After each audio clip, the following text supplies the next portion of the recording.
Coming up in this episode of iCantCU, I'll talk about 2 state-level meetings that I attended and 1 train station that I was unfamiliar with and had to navigate without any Amtrak assistance. Stick with me. From Studio B in Swarthmore, this is the iCantCU podcast with David. It's like blind people for dummies. Hello there, and welcome to another episode of iCantCU, your window into a world where blindness doesn't dictate ability. My name is David, at David Benj, on all the socials.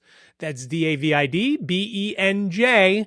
Search for me on all those different places you like to post, and I would be happy if we connected there. Welcome inside Studio B for another episode.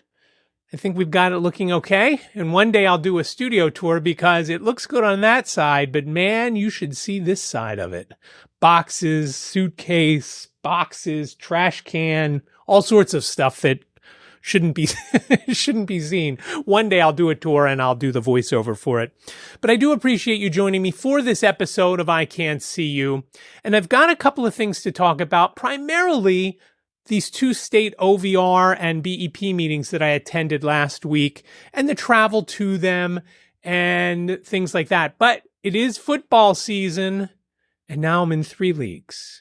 In the All-Blind League, I won. My team isn't that great, though. I'm still near the bottom out of the playoffs. I know the playoffs aren't for a while, and there's a chance something good could happen, but I doubt it. Last week in Golden Menace won in the keeper league that I'm in. Somehow I won. I don't know how. And that team really stinks. I don't know how I won. So 2-0. Then we go to the NFB National Association of Blind Students Division, which was a fundraiser that the organization did. And I have a team. That team there is called Ziggy FC.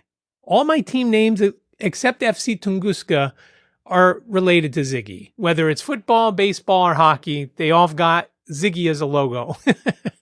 But I did win there. I won pretty easily there. I expect to do well in that league. And in fact, I'm playing somebody this week, and I'm recording this on Thursday night after Thursday night football. The guy who I'm playing, or girl who I'm playing, still has Puka Nakua in their lineup. And that guy's, I believe, on IR. If he's not, he's out for a few weeks. And I'm hoping that he changes and puts somebody else in because I don't like to win that way. I'll take it, but I don't like to do it that way. You want full participation. That's the whole point in doing it. So 3-0 last week. I'm really excited about that. But again, 2 of my teams are not that great. The Blind League, maybe. The Keeper League, terrible. Injuries also haven't helped in that as well. My main players have been hurt, 2 or 3 of them. So we'll see how it goes. And because it's football season, and I've only mentioned it once or twice, go to iCantCU.com/football to check out the mini documentary that was done on our All Blind League a few years ago up in New York, outside of New York City. It was a lot of fun. And the documentary came out great, I thought. And I got a lot of FaceTime. I'm kind of surprised at that just because of this and because I'm not a main player. Nick was the main guy. He's the champ. Brian's the champ and the commissioner. Some other folks should have gotten in it, I think, a little more, but whatever. I'll take it. Got me an IMDb page. So that part is cool. So let's get into the meetings. There were 2 meetings, back-to-back days. On Thursday, I had to go to King of Prussia, which isn't too far from here. It was probably a $40 Uber ride, but not too far, half an hour, 35 minutes or so. And that was an OVR meeting. The OVR is the Occupational and Vocational Rehabilitation Board that oversees the different state agencies that help folks in the disability community, or the disabled community, I guess would be more appropriate to say. I went to that meeting. I met Lynn Heitz, the president of the NFB of PA there, and it is amazing how many folks she knows within the disability community. I met people like Michelle, who is part of a certain board, and I met a couple other folks who, again, not blind. As far as I know, we were the only 2 blind folks there. And ironically, they have all the notes in a handout. They have if you're deaf or hard of hearing, they had the text up on a big screen that you could see next to the picture of the people who were speaking, whether it was in the room we were in. They're done via Zoom as well, but we were in person. They had no Braille. They had no large print. They had nothing for blind folks. Again, we get it. It's a low incidence disability, meaning not a lot of folks have it, but we're still here. We're not the sexy disability like the deaf community or the wheelchair using community, but we're here and we need assistance sometimes. I was amazed at how little I knew about the different things that they talked about. They start mentioning RSA, and I'm like, oh, RSA, Randolph-Shepard Act? No, it was something else, which now I've already forgotten. They talked about all these different things with these different acronyms, and I'm thinking, oh my God, how am I ever going to know all these things? And we'll see moving forward. Their meetings are quarterly. I'll tell you one thing, it was nice. They provided lunch for us, and what a lunch it was, because they had pickles, which of course I've mentioned how much I love those, but better, they had macarons, those little French meringue sandwich type cookies with the jam or the cream fillings. They look like a little sandwich. And I was so excited. I was so excited by that. I took 4. Lynn had 1 or 2 though, so I didn't eat them all. But how exciting was that? And all the different state agencies were there. Dawn from BBVS was there. I asked her a question, and it is clear she doesn't like me. It's clear. I asked her a question, and the question was, can you give us an update on the BEP? And she said to me, do you mean an overall update? And I felt like saying, Dawn, there hasn't been training and new people haven't come online for over 4.5 years. What kind of status update do you want? I don't want to know the numbers that the guy on I-80 out in Western Pennsylvania is doing. I want to know, when's training going to open? And I have more on Dawn in a minute, because she was also at the meeting the next day when I went to Harrisburg. So we learn all that stuff. I should say I learn all that stuff, and I meet all sorts of folks there. One troubling thing that I heard that day, there's a man named Steve Pennington, and he has been to our conventions, and he is a friend of the NFB of PA. And we talked after the meeting, and he recognized me from a couple of weeks earlier when I was at Joe Dremth's memorial. I'm sorry, it wasn't a memorial service. His celebration of life service. In fact, he spoke at that, and he spoke at this about Joe because Joe was on this board. I also handed Ryan, who is the chair of the OVR board, my resume because obviously there is now an opening, and Joe was the only blind representative. And it's clear by that meeting where there was no blind, either Braille or large print, or even a QR code where we could pull it up on our phones and read along that way. Nothing. And honestly, to me, that would be the easiest thing because, as I've told you before, I am functionally illiterate. I can't read a word and with my eyes. I can't feel a word because I don't know Braille. So I can't read. And that's been the big issue for me with trying to do any kind of voiceovers or do videos that are scripted because I can't do it. And I'm trying to teach myself to listen and speak. The problem is when I listen and speak, it is not with the emotion that I give you here when I'm just speaking off the top of my head. I'm using an outline and I've memorized the outline, but it's not the same as doing word for word. I can't use a teleprompter, obviously. So I was talking to Steve about the BEP, and he said this one thing to me that really makes me not nervous, but makes me wonder how far I'm going to get with it. He said David DeNotaris couldn't do anything about it, and he tried for years. David DeNotaris is a well-respected, he is a businessman that, again, assists blind, and he is blind, and low vision people, businesses, anything he can do to help. And he is very energetic. He's funny. He's great on camera.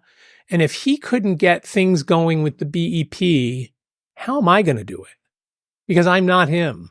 And I'm also not Joe. And I'm also wondering how good my resume will come forward. And hopefully there's somebody more qualified from the blind community that will get on that board if it's not me, because I've got a lot to learn to get on there.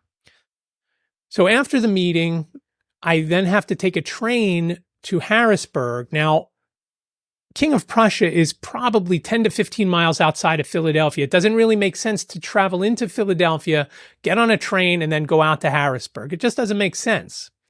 So I looked for the nearest station to King of Prussia where I could pick up that train that comes at 4-ish in the afternoon. And the Paoli station is one that I can get on. And as I'm making as I'm buying the ticket on my phone through the app, it gives me a warning because my profile is set up where it says that I'm disabled and may need some assistance because I'm blind and whatnot. I proceed anyway after it says, there's no one at this station to help you. If you want to travel where there's assistance, don't buy this ticket and get on at a different station. I am not going to travel into Philadelphia. That would probably be another $30 to $50 in rideshare, plus that time that I may not get that train that I want to get on. And there were 2 trains in the 4 o'clock hour, one around 10 after 4, one at 53 past 4. And I didn't know which one. I didn't know how long we would stay past the end of the meeting. So I bought my ticket for the 4:53 train, and I'll tell you about that in a second. But I almost forgot to buy the ticket, and I bought it at 2 o'clock in the morning of the day I was going to be traveling. And it wasn't a big deal because I could use the app. When I travel to Harrisburg from Philadelphia, I call because there is a special code that you give, V819, that makes it very inexpensive to come and go from Philadelphia to Harrisburg, where it's less than $18 each way. So round trip was, if you do that trip, is around 34 and change. So I buy the ticket and I get to the station, and I was taken to the station by Ray and Lynn. Ray is Lynn's husband. And I get down to, Ray tells me I've got to go up these stairs, and then you go down in the middle. The platform is in the middle, which is very cool. Then you know that you have 2 choices. I can get on the one side, just got to make sure I get on the one that's going westbound. So I see where the sun is and I figure, okay, I've got to be on this side. I verified that with someone. The train finally comes and I'm there in time to get on the 4:07 or 4:10, whatever the time was. And I'm worried because my ticket was for the 4:53. Now, I've been told many times that as long as I had a ticket, I could get on any of the trains. Now, that was told to me a few times by people in the ticket office in Harrisburg and nowhere else, as far as I can remember, maybe once in Philadelphia. But in Paoli, I figured anybody that's going further west, they either got off, if the train comes from New York City and then comes down through Trenton and Philly and makes a few stops before Paoli and then continues on through Exton and Lancaster and places like that. I get on and no one ever asks for my ticket. No one ever scans my ticket. And I get off and I have interacted with no one from Amtrak for my whole trip. I talked to a couple of people on the platform, but they were just other commuters. And I don't think any of them were getting on the Amtrak train. They were waiting for SEPTA trains. So I'm not sure if I'll get my points for that trip, but I traveled out to Harrisburg on the earlier train. And thank God I did, because I got to the hotel. It was still light, although I did take a ride share to the hotel and I had to stay at the Hilton. I didn't have to. I stayed at the Hilton because I didn't want to go back to the Crowne Plaza after all the nonsense that went on there. Both Liz and Lynn and a few others said, no, you can't stay there. You can't do that. You can't support them. And the difference between the Crowne Plaza and where I stayed, the Hilton, was about $100 difference, but the quality was exponentially greater. The staff was better. The food was better. There were people in the restaurant. In fact, I wanted to go. They have a steakhouse in there that I was going to have dinner in. They were booked. I couldn't get in. They said I could go and eat at the bar if I wanted, but otherwise there wouldn't be a table available for me. So I ate. They also had I guess it would be a more casual place and all I was getting was a burger. I had a burger and about 4 iced teas and some fries, and all was good. My room was huge. I have a Hilton Honors membership, so I got all sorts of points for that. And it was just a very comfortable stay. Not that the Crown Plaza, the rooms weren't comfortable, but everything else about the Crown Plaza, things, soap containers that are in the public restrooms off the wall, they're sitting on the counter. If there is any soap in them, never any paper towels in the public restrooms, and no bar soap in any of the sleeping rooms. They have just a liquid soap, which I didn't like. I've used it and it just was terrible on my skin. I didn't like it. So I always make sure, I know now when I travel, just in case, a lot of hotels have stopped with the barred soap. Now, the Hilton had it, so I didn't have to worry, and I didn't have to use one of the ones that I brought. I stayed there. All was good. I didn't see one play of the Miami Buffalo game that night. And not that I watched the New England Jets game tonight either. Got up the next morning. They have tea to go in the casual dining space. So I went and I got a tea, but the tea was a little tiny cup. It was probably the equivalent of a tall at Starbucks. So I dealt with that. That was fine. Gave me enough caffeine to keep me going. And I went over to the Labor and Industry building, which is not too far. But again, I wasn't quite sure. So I took a ride share and it was less than $10 even with tip. It wasn't far. The gentleman who drove me happened to be from the Philadelphia area and mentioned that he comes back and at times and stays with his sister who lives in Paoli. And I told him that I got on the train there and so forth and so on and how nice it was. And I wish that they were all the stations like that. I wish Swarthmore were that nice, but Swarthmore doesn't have an Amtrak stop in it. And that's probably the reason. The one thing that I hate with the train is having to go up the stairs. The stairs are very narrow.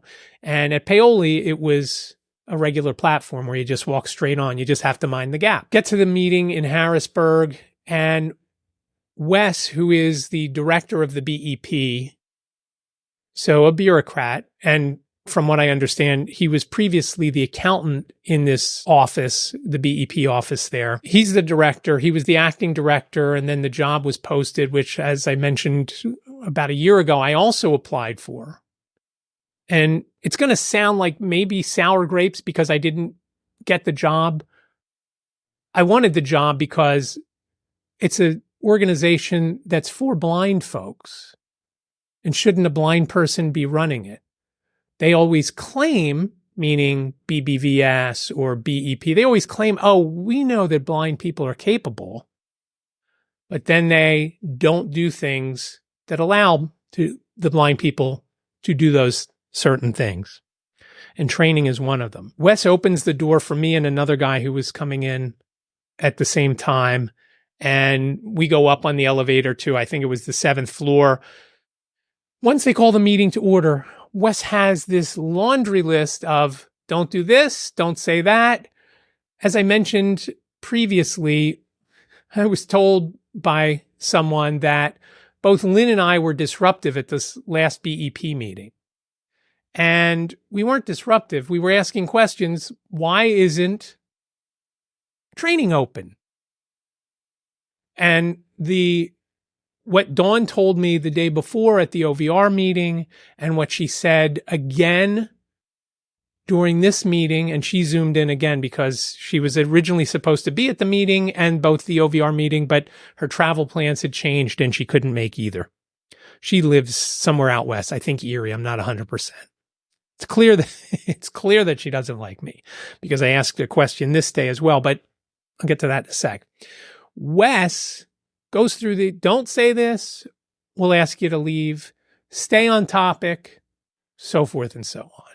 I was never asked to leave. In fact, I kept my mouth shut for a good chunk of it Pam Baccaro, who is the president of the Pennsylvania Association of Blind Merchants, for which I am the treasurer, asked a question, what's going on with training? Why isn't it open? And so forth.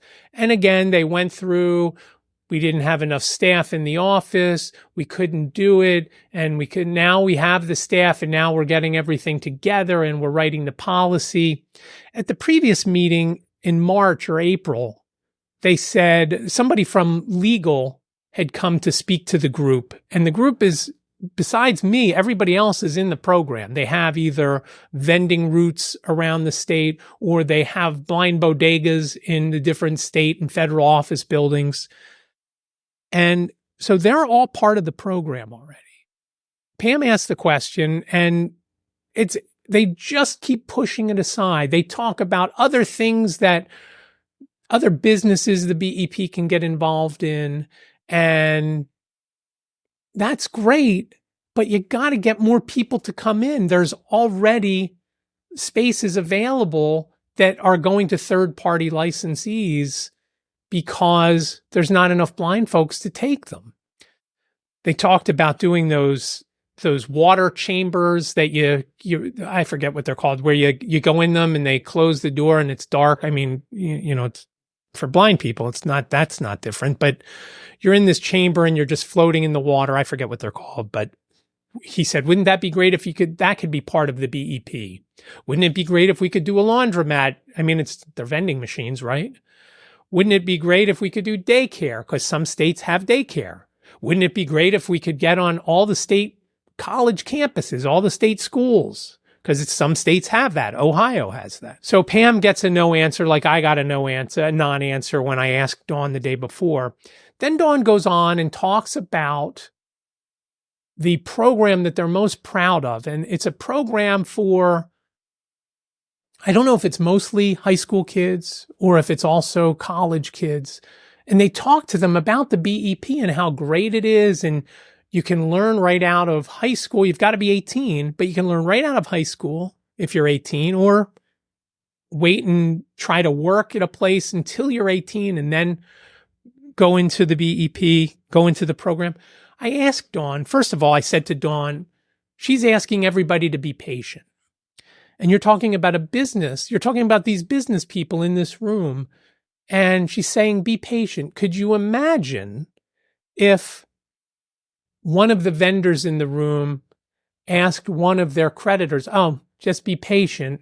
I'm just waiting for the staff to come back more than one day a week in this IRS building, or I'm just waiting for the staff in this Social Security Administration building to come back so I can make enough money to pay you. Wouldn't it be great if you could just say, be patient, I'll do it eventually, it'll happen, but just be patient. For over 4.5 years now, no training. Okay, we'll give you 2 years for COVID. I'll let you slide on the 2 years. But what about the last 2.5 years? And she said, well, we had to build up the staff. And again, a lot of the people in this room are working by themselves or with one other person. So I asked Dawn, I told Dawn the statement that, how do you say be patient when these folks have bills to pay and patience isn't a luxury that a business has to survive? You've got to do business so you can pay your bills and so you can feed your family. And that's not something that a business can just be patient and wait on. And then I asked her this question. I said, what do you tell those kids when you're there for a week in this program that you're so proud of? What do you tell the kids when one of them raises their hand and says, oh, I want to join the BEP right now? What do you tell them? And she tells me, well, if they're old enough, because again, some of them are high school kids and not old enough to get into the program. She said, make sure that you have all your skills, you're competent on the computer and you can operate the computer, whether it's with JAWS or VoiceOver. You've got to have mobility skills because you have to get to and from your business.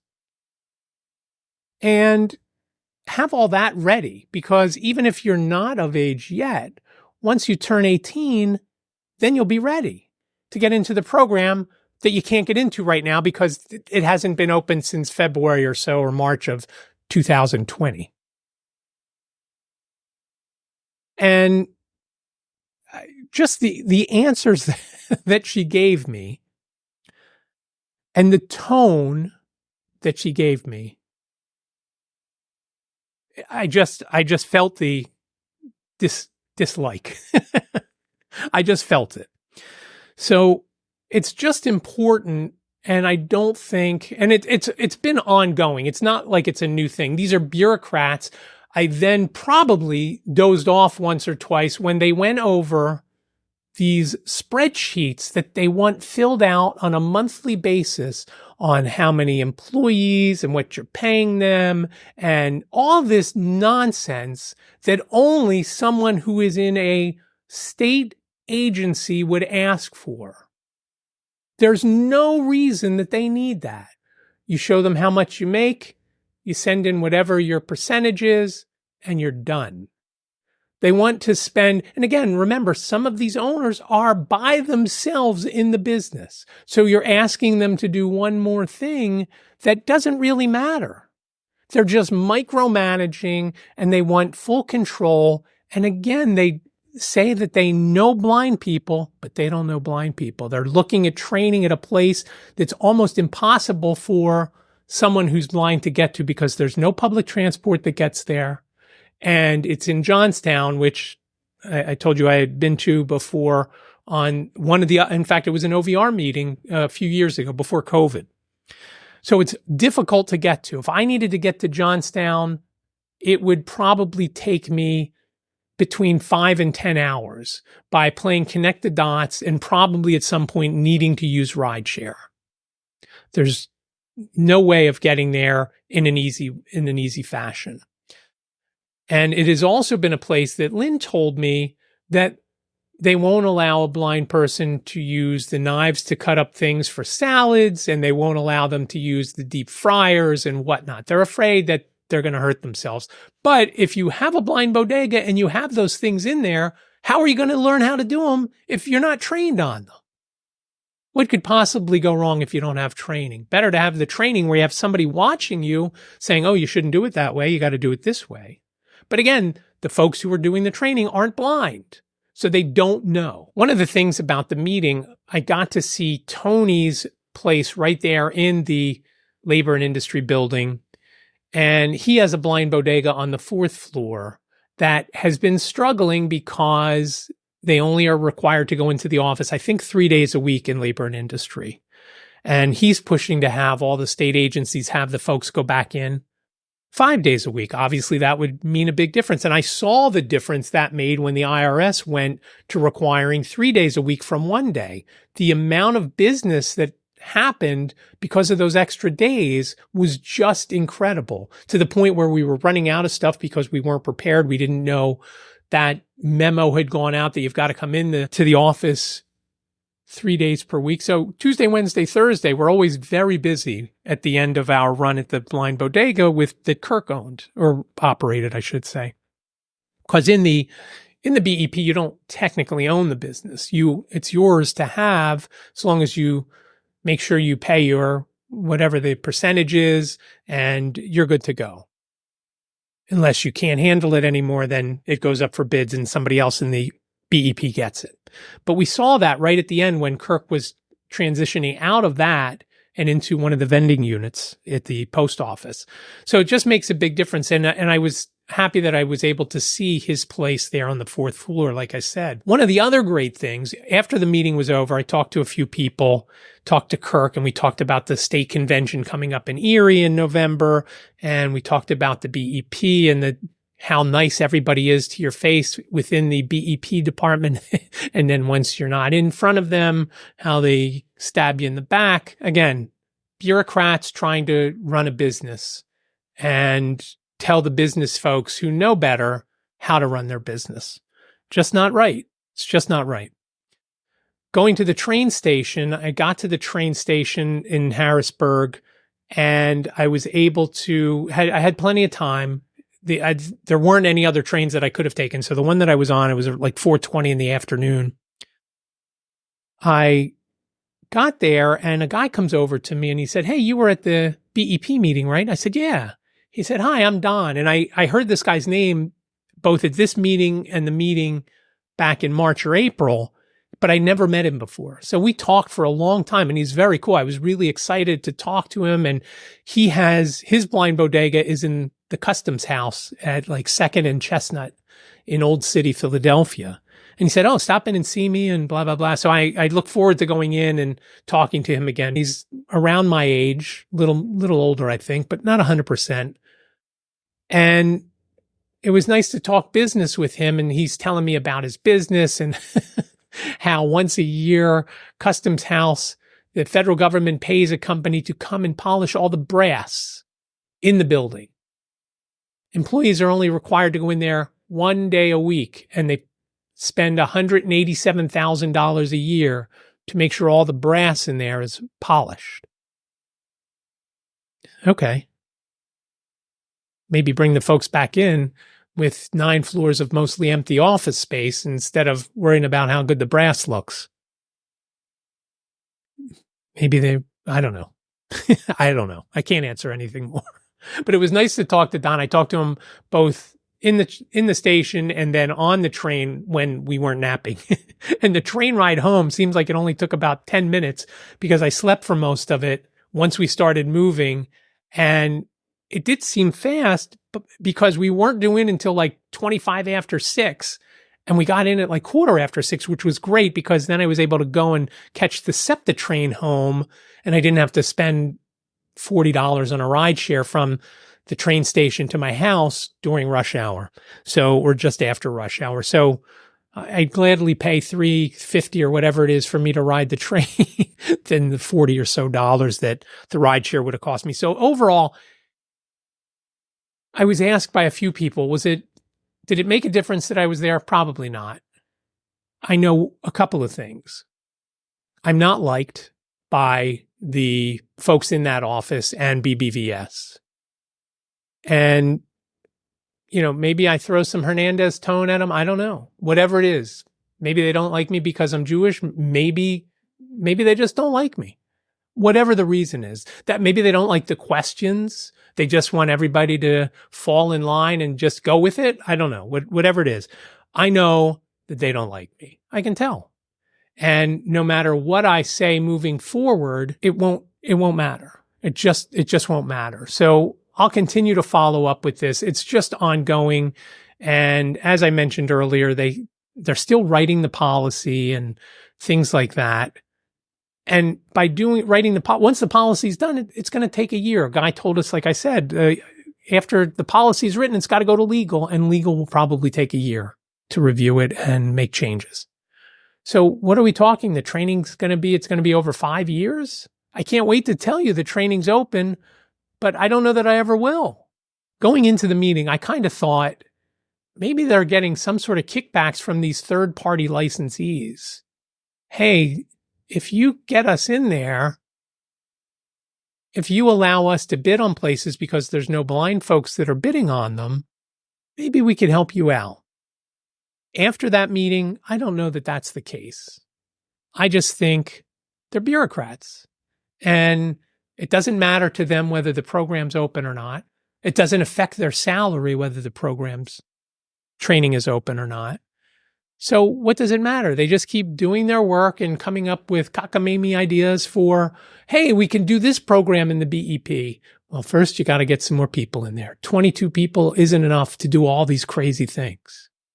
It's just not. So that was my travel. I don't think me being there helped. I don't think it hurt, but I don't think it helped. It was a few $100s between the two meetings and the hotel stay and the train, because going from Paoli, I had to pay $30. There was no discount. One other thing I wanted to mention in this episode is the latest 2 episodes of White Canes Connect. We just dropped episode 111, where Emily Gindelsberger and I, both vice presidents in the NFB of PA, me first VP, she second VP, we talk about the upcoming convention in Erie. We talk about the bus. We talk about the different things that are going to go on in the convention. We talk about bingo night, which sounds like it's going to be a lot of fun. And we're trying to attract folks from the Erie community, not the blindness community, just anybody in Erie that likes to play bingo as a fundraiser. So we're hoping that it could be a fairly successful thing that we do there. We'll see how that goes. I'm really excited for it. They have a couple more nights of different foods where they usually didn't offer foods on Thursday and Friday nights. They have a pasta bar one night. They have a taco and street corn bar on the other night, and I love elote. Now, I did find out that there are desserts on that taco and street corn bar, churros being one of them and flan being the other. I love churros. I do not like flan at all. Not at all. And so I'm interested to see how that all plays out. I'm just hoping that I get to eat some of those tacos because, again, it's going to be a very busy night that Friday night with the bingo and the auctions are always fun. Denise always does a great job at the auctions. People start bidding. It gets crazy. So that'll be fun. And then there'll be the bingo interspersed. I am not planning to play bingo. It's not something that I would like to do. And I'm hoping that they are able to attract a decent number of folks. I think we can have about 200 people from the community come and play. And it would be a nice thing if we can make a nice fundraiser out of it. And hopefully it's something that does work. And then we can do each year at the state convention, and maybe not at the state convention, just operate these things on a quarterly basis or something in different areas, maybe Erie one quarter and Pittsburgh another quarter and wherever else there are blind folks that can man everything, and we can do it.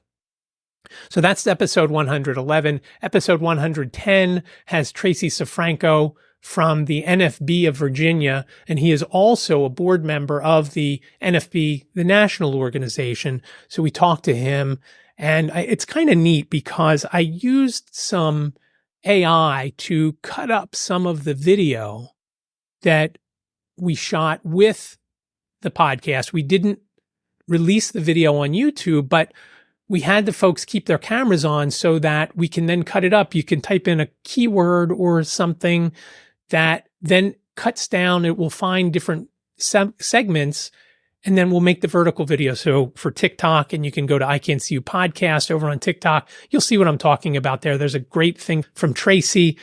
I think there's one from Lynn there as well. There's a couple from an earlier podcast or two from me. It's just very cool and just a really neat thing that doesn't require a lot of effort and makes it very easy to do. And that, again, that's with Descript, which, as I've mentioned before, I'm an affiliate for. So link in the show notes if you want to get in on that. It does transcripts, does that. It's how I'm going to edit this video and all the videos that I produce, because it's like editing a word processing program. It's really cool for the podcast when it's just two people.